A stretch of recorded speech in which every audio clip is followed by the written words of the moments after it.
Nabi. Kisah teladan Nabi. Wah, yuk dukung Kabi dengan menekan tombol subscribe. Jangan lupa bunyikan tanda lonceng untuk notifikasi. Selamat menonton. Kisah Nabi Ayub alaihissalam, manusia paling sabar. Nabi Ayub alaihissalam berasal dari keluarga yang terhormat dan kaya raya. Ayahnya adalah Amus, keturunan Al-Is, putra pertama Nabi Ishak. Jadi, bisa disimpulkan bahwa Nabi Ayub alaihissalam merupakan keturunan dari Nabi Ibrahim alaihissalam. Nabi Ayub tinggal di daerah Hauran, kota Damaskus. Para penduduk di sana merupakan suku Arab asli dan memiliki bahasa seindah syair. Nabi Ayub merupakan lelaki dengan paras yang rupawan, sabar, bijaksana, dan cerdas. Sungguh luar biasa rahmat yang diberikan oleh Allah Subhanahu wa Ta'ala. Sejak kecil, Nabi Ayub telah terbiasa bekerja, dan ketika dia dewasa, segala jenis usaha yang dikelolanya semakin sukses. Nabi Ayub memiliki ribuan ternak, bangunan, dan tanah yang sangat luas. Kesuksesan ini membuat Nabi Ayub dipuja banyak orang. Semua orang tua ingin menjadikannya menantu. Pada akhirnya, Nabi Ayub menikah dengan Siti Rohmah, putri Afrayim bin Yusuf alaihissalam. Subhanallah. Rohmah merupakan wanita yang cantik dan soleh. Rumah tangga mereka dikaruniai 12 anak yang soleh dan juga rupawan. Kehidupan Nabi Ayub sungguh bahagia. Meski hartanya melimpah dan diberikan kenikmatan hidup yang tak ada habisnya, tapi Nabi Ayub tidaklah sombong. Dia tetap hidup sederhana dan tidak pernah menutup mata pada orang-orang yang membutuhkan. Terima kasih Tuan. Semoga Allah melimpahkan rahmat-Nya kepadamu. Begitulah doa yang selalu diucapkan oleh orang-orang yang ditolong oleh Nabi Ayub. Nabi Ayub adalah contoh orang yang kuat imannya dan rajin beribadah. Karena itulah Allah mengangkat beliau menjadi nabi dan bertugas menyebarkan ajaran tauhid yang benar kepada penduduk Hauran. Sejak saat itu, Nabi Ayub memulai dakwahnya. Dia juga membangun masjid-masjid sebagai tempat ibadah. Iman dan takwa Nabi Ayub yang begitu kuat membuat iblis tidak senang. Iblis kemudian meminta kepada Allah agar mereka diberikan kekuatan untuk menggoda Nabi Ayub. Atas izin dari Allah, iblis menyebarkan derita. Satu persatu ternak milik Nabi Ayub mati. Apa yang terjadi dengan semua ternak ini? Kita harus segera melaporkannya. Dalam waktu singkat, kehidupan Nabi Ayub dan keluarganya tiba-tiba saja berubah. Seluruh harta hilang dalam sekejap. Dalam setiap kesempatan, iblis selalu berbisik.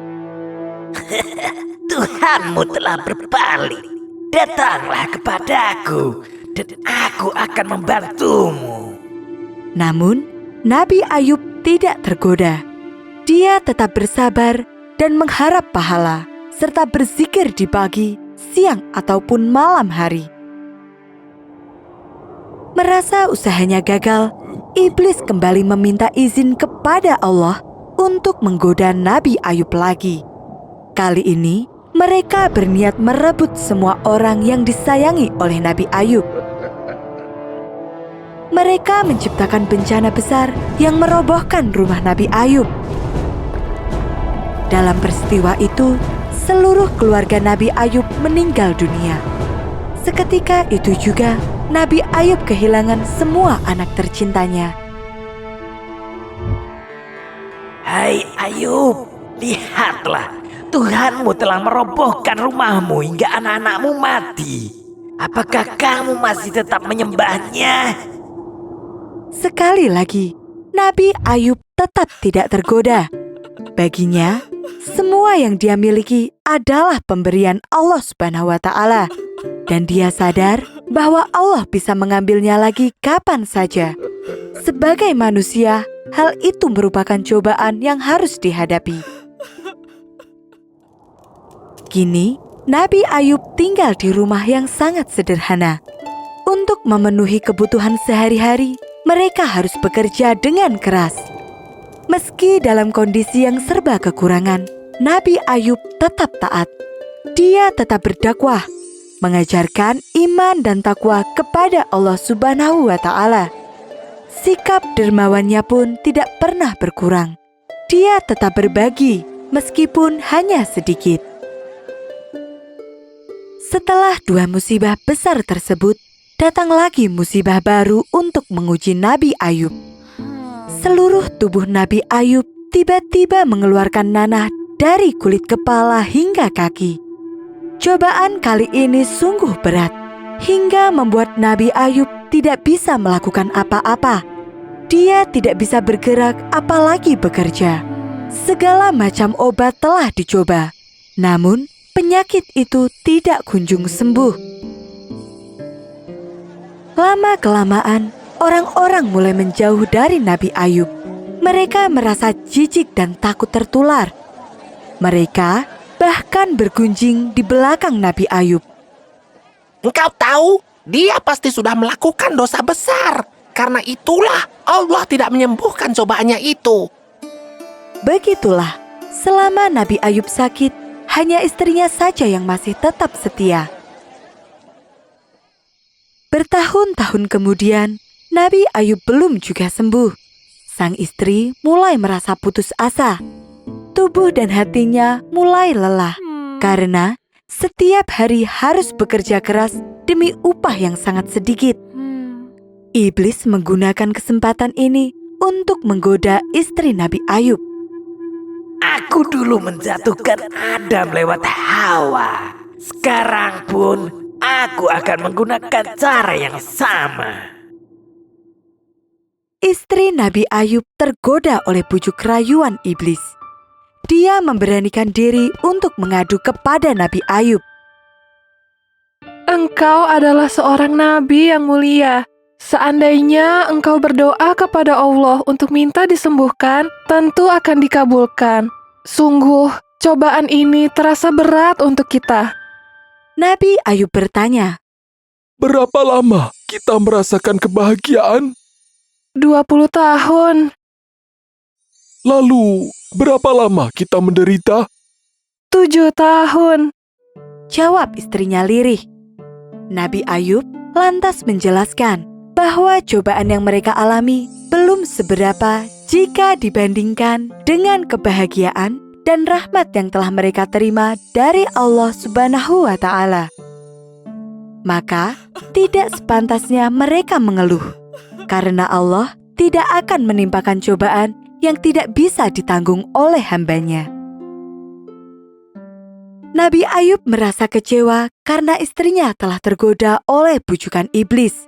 Dia kemudian bersumpah, Kalau Allah telah menyembuhkanku, akan kupukul kamu 100 kali. cobaan ini terus berlanjut hingga 18 tahun. Selama itu pula, Nabi Ayub tidak pernah sekalipun mengeluh. Meskipun dikucilkan oleh orang-orang dan harus menahan lapar setiap harinya, Nabi Ayub tetap sabar. Suatu ketika, Nabi Ayub berdoa kepada Allah.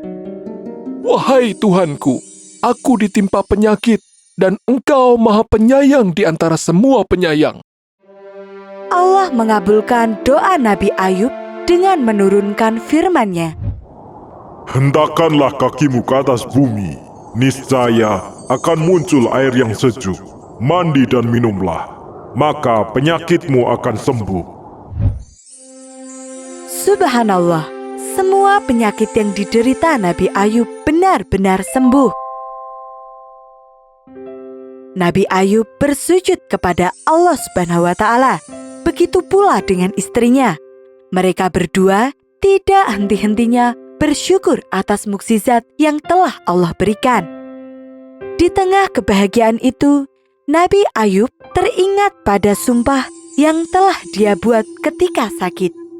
Sumpah harus dilaksanakan. Jika tidak, dia akan berdosa. Tapi dia pun tidak tega jika harus memukul istrinya sebanyak 100 kali.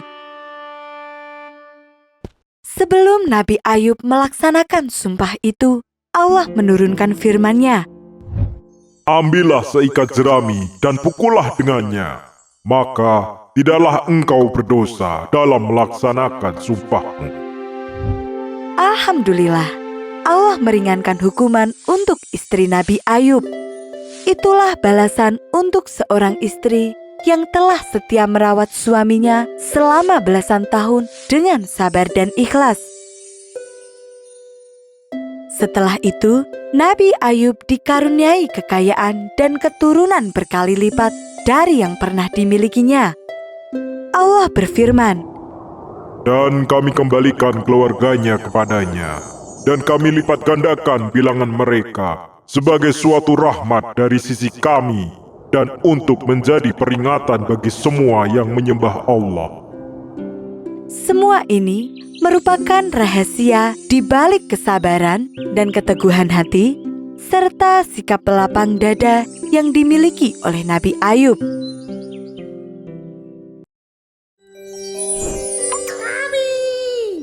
Kabi akan membawamu melihat banyak sekali kisah interaktif yang menarik.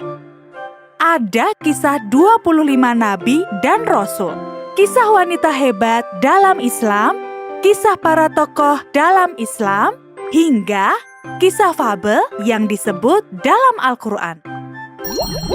Kisah interaktif akan memberimu pengalaman membaca yang luar biasa. Dengarkan ceritanya dan mainkan animasinya. Safiyah adalah seorang wanita yang istimewa. Di bawah didikan ayahnya, Safiyah What's wrong? pegang kuda. Jika dilihat, Safiyah mirip seperti seorang kesatria.